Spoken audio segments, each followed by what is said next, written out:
couple statements just to help you guys out. First of all, let me say that was a lot of fun to be out there. It's good to be back out there. Because we split the practice, a couple guys cramped up a little bit, so I actually got to take some reps, so that was good. Highlight film coming out soon, so you'll see it. But no, it was great to be back out there. Very grateful for all the guys and the hard work they put in the summer to put them in this position. So it was really a lot of fun to be out there. As you guys all know, unfortunately, Bob Wager resigned earlier this week. So really grateful for him for the time he spent here. Unfortunate situation. I know he took responsibility for it, and I appreciate him for doing that. Not a lot of men would have handled it the way he did. I don't judge people by their tough moments or worst moments. I always judge them how they respond. I really appreciate him, and I'm thankful for him. I mean, it was a short time, but he brought some recruits here. He brought some of his kids here, so I appreciate him and wish him and his family the best. He's a great coach. I know he'll do great things. And then I know obviously last night it got out a little bit. Some of the guys that weren't there. I was hoping to address that today instead of yesterday, just to keep the focus on the guys. But I do understand you guys have a job to do. So. Just trying to think of the guys. Brody Tagaloa. Unfortunately, Brody was in a traffic incident, a car accident, a single car accident, maybe about a couple weeks ago. He's home in California with his family, recuperating. I FaceTimed him last night, and so he's had a cut to his face, had to have surgery on his knee. We expect him to miss the year, unfortunately. Brody was coming along great. But he's got a bright future, and good things will happen for Brody. So he's with us. He's just home with his family recuperating post the accident. Jacob Hood, Jacob's just dealing with some chronic ankle stuff. So he's kind of a little bit more in just sort of rehab mode right now. That's why he wasn't there last night. He was meeting with the doctors. Miles Farmer. Miles was suspended to end the summer by us just for simple things, nothing major, just sort of some of our standards, and was not a member of the 120. So we'll wait and see how that all plays out. And who was it? And then Josh Fleeks reported yesterday and was significantly over his weight, so he was sent home to make his weight. So we'll wait and see how Josh does. So with that, that should be about all the housekeeping. Maybe there's a couple other things you guys have. We'll see what questions you have.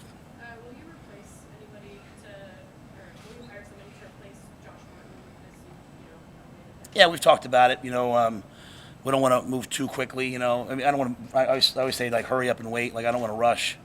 But Ed's been doing this a long time, and now he actually has Josh now helping him on the field. So it's a little bit of a blessing in terms of special teams wise. Whereas Josh before couldn't talk, now he's able to out there and coaching the punt team with Ed. So, but we'll probably at some point, whether it's someone internally, we'll probably hire somebody.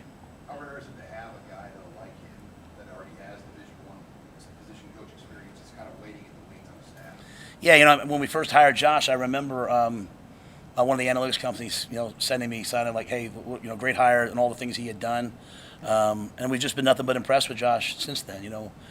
We've had Christian Ellsworth in that room, and Christian's a really talented young coach, so it's kind of been a blessing to have him in there. But Josh has done it. He's done it at two places. He's had guys go on to the NFL, and I went out and watched his Indy today with the young guys, and you could tell he's been coaching a long time. So. Our whole plan and kind of building the staff a little differently than maybe it's been done here before was having a bunch of guys waiting in the wings. So as guys have opportunities and move on, or unfortunately in a situation like this, we have guys here. We don't have to go out and hire someone new. We can go out and hire guys within the organization that that know our systems and understand our way of life. Can you speak to the structure that you use today with the young guys and what the benefit of that is for you as players? Yeah, I mean, you probably remember way back when I was a player, we reported and we had 5 days, freshmen had 5 days. And so I don't remember who I took it from. Maybe it was Willie Taggart or someone along the way. And so every year's been a little different, Mitch. Some years we don't have a big freshman group and we haven't done it, or sometimes it's 4 days, sometimes it's 3 days. But, you can even kind of tailor the play calls for them. So we were able to be a little bit slower with them, a little bit more methodical with them. And there were some older guys that came down just to get reps, but the most important thing to me is reps. As I told the young guys at the end, a lot of places in the country, the freshmen showed up and they got 5 reps in practice today, but our guys all got 40. So it's just kind of what Coach Osborne told me, make sure they all get reps. And it's a little bit of a strain on the coaches and the staff because you're having to be out there for a little bit longer, but it's fun and it's good to see them their personalities, right? You see Chubba now goes from being kind of one of the young guys. Now Chubba's the vet out there leading that third offense. And you see guys, you see the guys as freshmen sort of start to, who's the leader, who's got some juice to them. So it's really good to see. I got to tell you, I'm really happy with the young group we have, the freshman group. Like, they are fast. I mean, they are really, really fast. Their movement skills, Ed and I were talking out there, like our special teams, it's going to be a battle to get on those special teams because we have a lot of guys who can really run and move that want to play. How exactly was it divided up then? How did you make the split?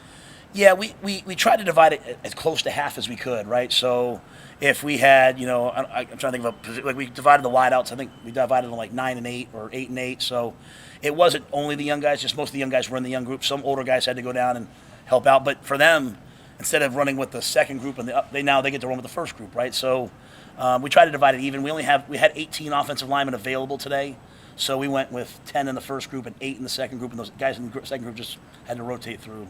How was that night one dorms? Do you have a roommate as well over there? Oh, I don't have a roommate. No one wants a room with me.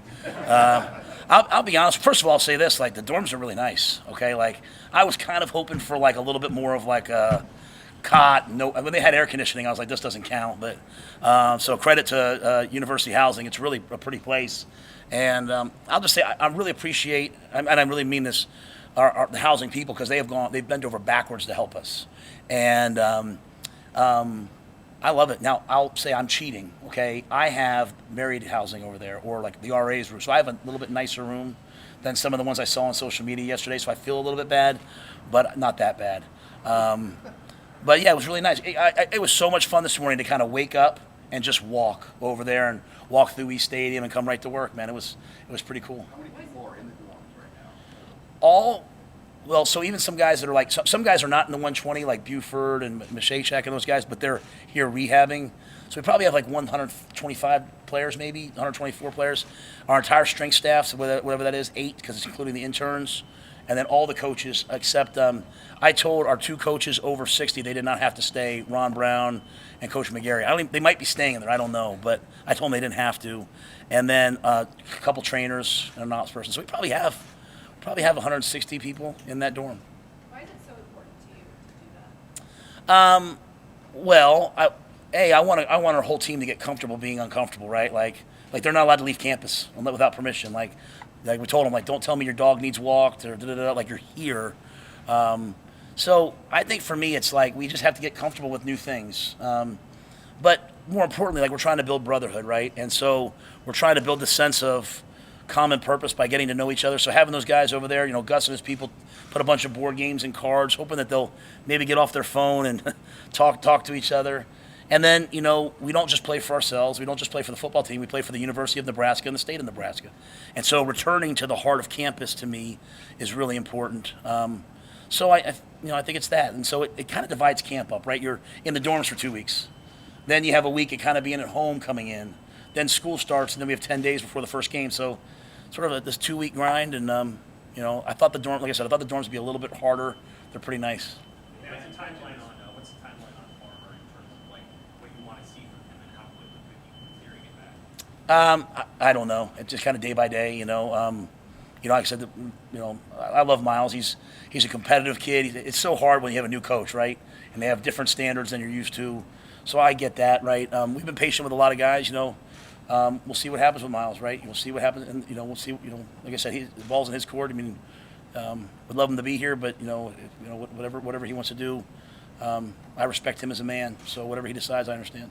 Matt, you mentioned speed before. Is there anything that jumped out at you other than just the speed of the new guys today for the first practice? Yeah, I think that's the one distinguishing, really good characteristic. I mean, they're all. Like I said, they're all. They're getting a lot of reps, and they're probably not used to it. So there's a lot of guys kind of trying to catch their breath. I think they're in pretty good shape. They're pretty knowledgeable. The challenge to them, all young players want to play. The number one thing that keeps young players from playing is their knowledge of the playbook. It slows them down, right? So I begged them at the end of practice, like this is not my phone, but I was like, this will not help you play. Like every minute you spend on this phone or playing the game does not help you play. Like study your playbook. So that's the hardest thing. Like very few guys will actually do it. Just is what it is, right? Like, but the ones who do, there'll be a couple of freshmen that'll really buy into it and they'll study it and they'll be on a mission to play, and they'll help us because the young players, we're going to win with the older players, but the young players can help us. Is that your first time on the new grass? Yeah, I walked across it once or twice, but that was my first time to be out there. They did a great job. Even just standing on it, like it's just how much better it is to stand on it, like landing on it when you fall down. And like I said, the safety is, they did a great job. Nemaha came in and did it. Alex and his team here have done a good job of getting the field ready to go. Yeah, so Marcus has a broken bone in his hand that he suffered in the summer, and so we think that they'll take the cast off on Monday, and he'll be splinted and able to practice on Tuesday. So today he did all the movement, running stuff, and then went over with the return to play guys and just ran and stayed in shape. So unfortunate for him, but he'll be back next week. Matt, Nick Henrich was up here, and he said he didn't know if he'd play again after that injury last year. What have you seen from a guy like him to just get back on the field and be a part of it? Yeah, I think Nick has a really he has a great spirit about him. You know, he plays for the right reasons. He cares about his teammates. Again, I'm one of those coaches. I always kind of focus on like the 4 or 5 guys that are being a problem, and I have to every once in a while stop and look at guys like Nick who are overcoming and doing everything right. So, if you ask the team like who leads and who they trust and all those things, they're all going to say Nick. And so you know, it's a lonely road when you tear your ACL. I mean, you kind of wonder, am I ever going to be able to play again, right? Am I ever? And then when you do come back to play, you're always wondering, like, is it going to go again, right? So there's a lot of faith involved. Like, you know, hey, I trust this process will work. I trust the trainers will work. But you're getting up at 5:30 in the morning all winter in the pitch black, walking across campus when it's cold to show up and rehab. So to see him out there is pretty cool, right? To see him out there, and I hope he has a great year. But to me, he's already won because, you know, again, he went through adversity and he's battled back, and he's got a triumphant spirit, man. I know he inspires guys on our team. And some of the veteran players, the energy and enthusiasm and retention is where you want it to be for practice. Oh yeah, I thought they were great. I was really pleased with everything. You know, it's just you can run all summer, but till you put a helmet on and then you take reps. And again, like, we're not standing around very much. There's, you know, even in a split team, so there's 60 guys out there, probably 55 guys out there. Had 2 drills going with 55 guys, so they took reps nonstop. So they were, at the end, they were gassed a little bit, which is good, right? But we were only out there with them for about an hour and 35, 40 minutes. So you know, they're so focused. I mean, the older guys here are really focused, and I think they're sick and tired of being sick and tired. You know what I'm saying? Like, as I said to them, like, all we're trying to do is earn the right to walk into Minnesota with confidence. That's all we're trying to earn it. Like, one thing about being in Nebraska, it's a great place, but like, we're all given a lot. Like, people care about us. Like, Trev gives us all this stuff. Like, we have scholarships. Some guys have NIL stuff. We get a lot of stuff, but they don't give you wins. You've got to earn wins. They don't give you wins. That you have to earn wins. And so I like the way that they have like a sense of like, hey, let's get this done. And you know, let's just talk about today. So I was pleased. I had a lot of fun out there with them today. I really did. One more. Are you guys eager to get inside here in their new locker room? I mean, I know that there's delays, and I'm not sure when it's going to happen, but what are the? I had one of them ask me today, hey, Coach, when are we getting in here? You know, like, I think they know enough not to, you know, they know I'll probably say, like, just worry about, you know, but, I mean, I've been down there. It's gorgeous. It's like, even in the last week, it's made some real jumps. So, you know, I'm being patient, right? Like, when we move in, we move in. The worst thing in the world would be to move in before it's ready. And, I mean, they're working around the clock to get it done right. So, the rain probably hasn't helped. The rain's been great for the state. I don't know if it's helped us in terms of the turf field and all that stuff. So, we will take the crops over our turf field, though. Let me say that. So, you know, maybe by the end of camp, we'll have guys moved in. You know, I'm anticipating as a coach, I'm anticipating just working out of my office up here until whenever day they tell me to move over. So that's a pretty cool office too. So someone else had something. I'm sorry. I was just going to ask, you know, you've been through first days before. What did today's first day feel like for you personally, and we're in the end of being out there when it's fall camp? Yeah, I was really calm and peaceful today. Like, I really felt a sense of like just calm. Like, for my, you know, this is for my day one of coaching a team in fall camp. It's my 4th time being a head coach and having to be day one. These guys are just way further along than, you know, they just understand what we're asking them to do. And the staff has done a great job. Like, you know, Susan's worked every day this summer to get them. And Garrett McGuire didn't go on vacation. He stayed every day this summer. So, like, they're just the team's so much further along in terms of understanding what we're asking that it just made me, I'm not out there having to be a maniac making sure every drill's like they understand where it's supposed to be. So I just I have to give a lot of credit to the players. I mean, they really worked this summer.